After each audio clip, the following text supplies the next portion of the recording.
Hello, today we're gonna talk about something simple, which are dusting bags. As you can see, I have some sea salt bags.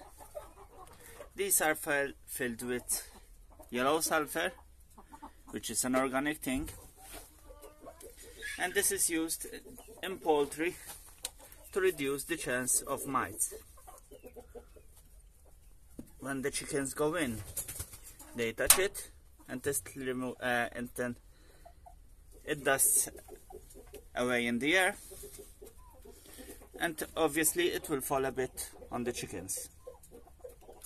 This will, when the sulfur ends on the skin and the feathers, it irritates the mice, and therefore the mice won't go on the chickens.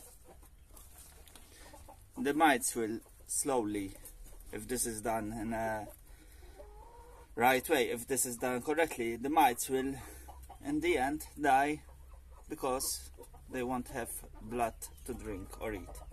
So their metabolism, they will die because they haven't got nothing to digest. This is a simple bag. As you can see, I just tie it here with a loop. There's a hook, and you top it up regularly when you see it emptying down. I have one in each nest box, so every time a chicken goes in, you can see from the dust here, it will make a layer of dust. Even this one, they are all okay. Thank you.